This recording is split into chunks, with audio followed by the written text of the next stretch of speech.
बिस्मिल्लाहिर्रहमानिर्रहीम। अस्सलाम वालेकुम। कमर मेकन एक नई वीडियो के साथ आपसे मुखातिब हूँ। इस वक्त कानून साजी सादा अक्सरियत से कर दी गई है और कौमी असम्बली के अंदर जो वारदातें डाली गई हैं वो आपके सामने रखेंगे और अंदाज़ा करें कि वो लोग कौमी असम्बली के अंदर जो मौजूद हैं और अब सेनेट में भी करार ये तमाम बिल जो हैं वो पेश किए जाएंगे और मुमकिन तौर पर सेनेट में से भी पेश हो जाएंगे, मंजूर हो जाएंगे। कौमी असम्बली के अंदर जब ये पेश किए जा रहे थे बिल, तो अब अपोजिशन की तरफ से बहुत शोर शराबा किया गया, लेकिन फिर भी कौमी असम्बली के जो स्पीकर हैं उनको पता नहीं कैसे पता चल जाता था कि यस करने वाले ज़्यादा हैं और नो करने वाले कम। हालांकि वहाँ पर इतना शोर था, हमने गौर से सुनने की कोशिश की, जितना मर्जी ध्यान लगा लें ये डिफ्रेंशिएट करना पॉसिबल ही नहीं था कि आए की आवाज़ ज़्यादा थी या नो की आवाज़ ज़्यादा थी। तो खैर बिल जो है वो पास करवा दिए गए हैं। बिल पास हुए हैं, उनके अंदर क्या क्या तब्दीलियाँ आएंगी वो तो आपके सामने रखूँगा, लेकिन आज की कानून साजी जो इस वक्त कौमी असम्बली से पास हुए हैं बिल, इन तमाम का कसूरवार असल जो है वो लोग हैं जो मैंडेट चोरी के ऊपर खामोश रहे। अब अंदाज़ा करें कि कौमी असम्बली के अंदर फॉर्म 47 के तहत धांधली का जिनके ऊपर इल्ज़ाम है और वो इल्ज़ामात अभी तक दूर नहीं हुए, उनकी धांधली की अभी तक तहकीकात नहीं हुई, वो यानी कि जायज़ तौर पर MNA कहलाने के लायक अभी तक नहीं है, और अब उन्होंने कानून साजी भी कर दी है। अब बैरिस्टर गौर साहब बाहर निकल के जितना मर्जी कहते रहें कि जमहूरियत को बादशाहत से तब्दील किया जा रहा है, लेकिन यह हकीकत कभी भी तब्दील नहीं की जा सकती कि जब मैंडेट चोरी किया जा रहा था 8 फरवरी के बाद और 9 फरवरी वाले दिन भी, तो तब बैरिस्टर गौहर साहब भी खामोश रहे और तमाम तहरीक इंसाफ की क़यादत उस वक्त भी खामोश रही। अब जाहिर है अपोजिशन में वही जमात सबसे ज़्यादा है तो उसी पर तनकीद भी बनती है। एक तो मेरा ये पॉइंट था कि मैंडेट चोरी के ऊपर खामोश रहने वाले, एहतजाज न करने वाले और मौसर तौर पर अपनी हिकमत अमली को आगे ना बढ़ा पाने वाले जो है वो इस कानून साजी के असल जिम्मेदार हैं। तो अब चलते हैं जनाब कानून साजी की तरफ। बाकी चोरों, डाकुओं, लुटेरों से तो कोई उम्मीद रखी ही नहीं जा सकती, इसलिए उनसे तो जिस किस्म की तवक्को है वही उन्होंने किया है। बहरहाल आज बिल पेश किए गए जनाब 6, और 6 बिलों में आर्मी एक्ट में तब्दीली की गई, एयरफोर्स का जो एक्ट है उसके अंदर तब्दीली की गई और नेवी का जो एक्ट है उसके अंदर भी तब्दीली की गई। उन तब्दीलियों के बाद अब उनके जो चीफ्स होंगे वो 3 साल के बजाय 5 साल तक जो है वो chief of army staff, chief of naval staff, chief of air force, वो तमाम के तमाम अब जो हैं वो 5 साल तक रहेंगे, यानी कि उनकी मुद्दत मुलाजमत 3 साल से बढ़ाकर 5 साल कर दी गई है। यानी कि पहले 3 साल के लिए आर्मी चीफ हुआ करते थे और बाकी चीफ अब 5 साल के लिए हुआ करेंगे। मुबारकबाद। उसके बाद जो दूसरी वारदात आज डाली गई है उसमें जजेस की तादाद 34 कर दी गई है सुप्रीम कोर्ट में, और जजेस की तादाद इस्लामाबाद हाई कोर्ट में बढ़ाकर 9 से अब कर दी गई है 12। अब इसका मकसद क्या है? इसका मकसद यह है कि अब जब 34 तादाद कर दी गई है सुप्रीम कोर्ट के अंदर, तो मुख्तलिफ हाई कोर्ट से जजेस को लेकर अब सुप्रीम कोर्ट में एलिवेट किया जाएगा, और सुप्रीम कोर्ट की जब तादाद बढ़ी है तो जाहिर है इसका तरीक़ाकार देखना होगा कि मजीद डायरेक्ट भी आ सकते हैं या नहीं, लेकिन जो हाई कोर्ट के जजेस हैं उनको एलिवेट करके अब सुप्रीम कोर्ट में लेकर जाया जाएगा, और तकरीबन 17 जजेस होंगे। इन 17 की जगह पर नए 17 जजेस तो आएंगे ही, लेकिन इस्लामाबाद हाई कोर्ट के अंदर 9 के बजाय अब 12 जजेस होंगे। मतलब पहले 9 हुआ करते थे, इस वक्त 8 मौजूद हैं, एक और नया जज वहां पर जरूरत थी, लेकिन अब 12 कर दिए गए।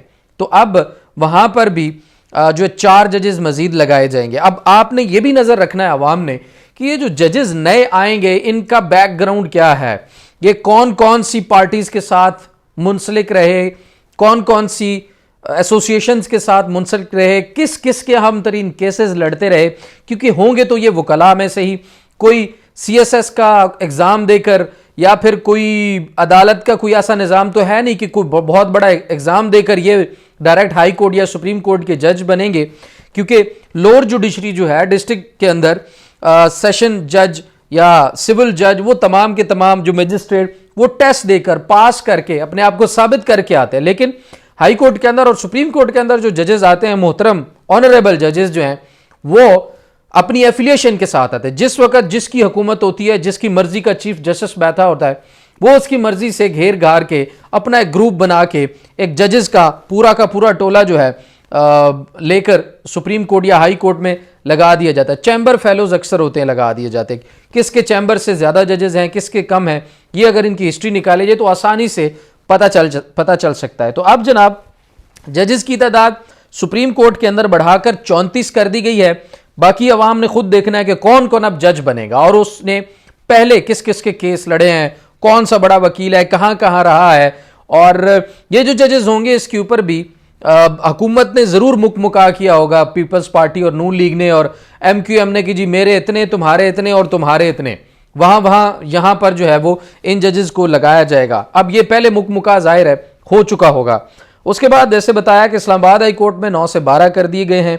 और अब एक और बड़ी तब्दीली आई है प्रैक्टिस एंड प्रोसीजर कमेटी के अंदर, जो सुप्रीम कोर्ट की 3 रुकनी कमेटी है उसके अंदर पहले थे चीफ जस्टिस याहिया अफरीदी और उसके बाद जस्टिस मंसूर अली शाह और जस्टिस मुनीब अख्तर जो सीनियरिटी में सबसे ऊपर हैं। तीसरे रुकन, हालांकि पहले वाले कानून के मुताबिक चुना जा सकता था, चीफ जस्टिस अपनी मर्जी से तीसरे मेंबर को बना सकते थे, वो जिसको मर्जी बनाए, लेकिन उन्होंने फिर भी जस्टिस मुनीब अख्तर को बनाया क्योंकि वो सीनियर तरीन जज हैं। लेकिन आज कानून साजी जो की गई है सादा अक्सरियत से, जिसमें यह भी नहीं पता चल रहा था कि यस किसने बोला है, नो किसने बोला है, वहां पर जनाब कौमी असम्बली के स्पीकर सिर्फ ये बोलते हैं कि आई थिंक कि आय वाले ज्यादा हैं और इसलिए बिल पास है, आई थिंक आय वाले ज्यादा है इसलिए पास है। तो बिल पास होते गए। तो उसके बाद अब प्रैक्टिस एंड प्रोसीजर कमेटी के अंदर तब्दीली ये हुई है कि जो तीसरा मेंबर होगा प्रैक्टिस एंड प्रोसीजर कमेटी का, वो आईनी बेंच का सरबराह होगा। और आईनी बेंच कौन बनाएगा?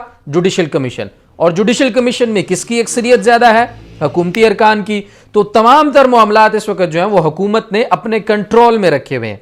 यह कहना कि जी उसमें अपोजिशन भी है, उसमें हुकूमत के भी हैं, तो तमाम नुमाइंदगी बराबर है, दिस इज बुलशिट। जो वजीर कानून है वो हुकूमत के हैं, अटॉर्नी जनरल हुकूमत के हैं, पाकिस्तान बार का नुमाइंदा जो है वो हुकूमत के करीब तरीन समझा जाता है, उनका वोट उधर जाएगा।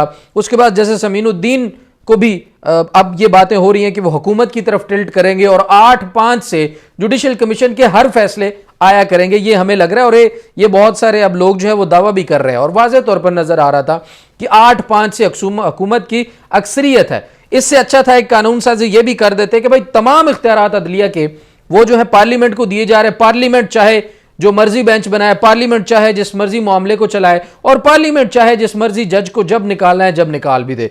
ये भी कानून साजी जो है वो कर देते। और दूसरा जो चीफ्स की मुद्दत मुलाजमत में तोसी की है, 3 साल भी खत्म हो जाते हैं हुजूर, 5 साल भी खत्म हो जाने हैं। इससे अच्छा था ताहयात का लफ्ज लिख देते 3 साल की जगह पर, तो अब ताहयात बैठे रहते ताकि अवाम को पता होता कि जब तक आप बैठे हैं ये सिस्टम चलेगा।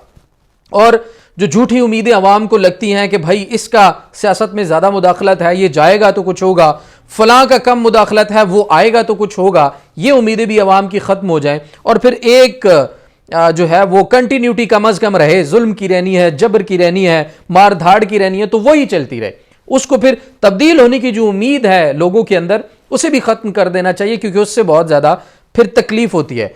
तो ये जनाब मामला ये भी इसमें था। और जो 3 साल से 5 साल उनकी मुलाजमत में भी तोसी जो है वो कर दी गई है। या उससे अच्छा है कि यार ये ख़त्म करें जमहूरियत वमूरियत का ड्रामा, बड़ी आई जमहूरियत, और पता नहीं क्या जमहूरियत एक ऐसी चीज़ बन चुकी है जिसका असल रूह तो ख़त्म हो ही चुकी थी, लेकिन अब इसको इतने घटिया और घिनौने कामों के लिए इस्तेमाल किया जा रहा है। करप्शन, चोरी, डकैती, उसके बाद आइन शिकनी, हर किस्म की चीज़ें जो है इस जमहूरियत के अंदर जो इस वक्त पाकिस्तान के अंदर मौजूद है उसमें वो सारी की सारी चीज़ें लेजिटिमेट कर दी गई हैं, हलाल कर दी गई हैं। गुनाह तो है ही नहीं, गलत तो है ही नहीं, ना ही नाजायज़ है ना ही गैर कानूनी है। तो मेरे ख्याल में बेहतर है इस जमहूरियत से डिक्टेटरशिप हो तो वो अच्छी है कि भाई पता हो फलां बंदा बैठा है, उसका जब मूड अच्छा होगा तब तो कुछ अच्छा होगा, जब उसका मूड खराब होगा तो तब लोगों को पता हो कि क्या होना है और क्या नहीं होना। बहरहाल अब एक और सवाल सामने आ रहा था कि ये जो जजेस की तादाद है आईनी तरमीम में नहीं बढ़ाई गई, आसानी से भी बढ़ाई जा सकती थी, प्रैक्टिस एंड प्रोसीजर तब्दील किया जा सकता था, तो फिर आईनी तरमीम की क्या जरूरत थी? तो जनाब आईनी तरमीम के जरिए आईनी बेंच बना दिया गया। अब कानून साजी जिस किस्म की मर्जी पार्लियामेंट करती रहेगी, चाहे वो ये कह दे कि जिसका रंग काला है उसको दबा दिया जाए कब्र के अंदर जिंदा, तो भाई जनाब अब ये मामला जब चैलेंज करेंगे सुप्रीम कोर्ट के अंदर कोई भी आईनी मामला, तो वो कहां जाएगा? आईनी बेंच के अंदर।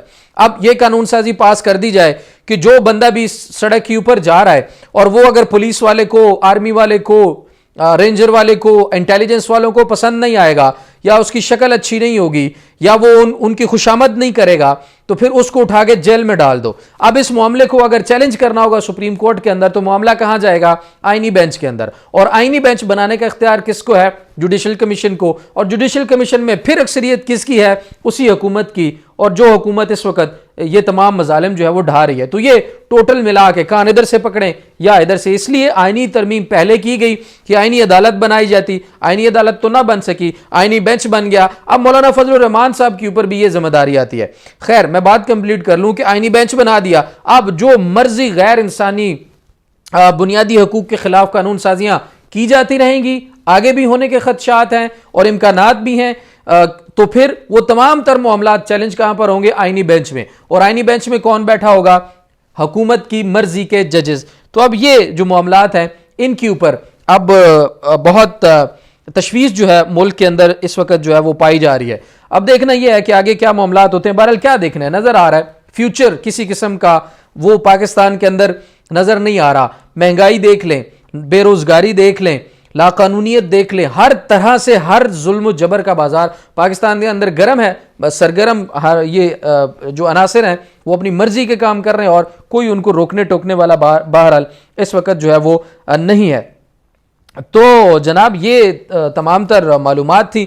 और एक और जो तब्दीली मैं बताना भूल गया, प्रैक्टिस एंड प्रोसीजर की मेरे ख्याल में मैंने बात कर दी। प्रैक्टिस एंड प्रोसीजर कमेटी के अंदर तो अब आईनी बेंच का सरबराह जो है वो भी उस 3 रुकनी कमेटी के अंदर शामिल होगा। और आईनी बेंच का सरबराह कौन लगाएगा? वो भी हुकूमत लगाएगी। तो एक और बड़ा इम्तिहान चीफ जस्टिस याहिया अफरीदी का भी, जस्टिस मंसूर अली शाह का भी और जस्टिस मुनीब अख्तर का भी।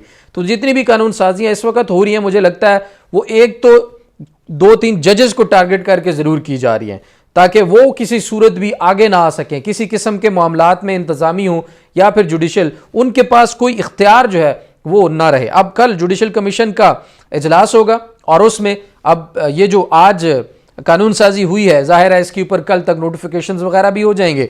तो फिर देखते हैं कि ये एजेंडा भी कल वाले जुडिशल कमीशन के इजलास में आता है या नहीं। बहरहाल अफसोसनाक है कि आज जो कानून साजी अभी हुई है उसके ऊपर वो जो कौमी असम्बली के अंदर बैठे हुए थे लोग, शायद आए आए बोलने वाले जो 8, 10, 15 बैठे हुए थे, उनको भी ना पता हो कि भाई बिल के अंदर है क्या।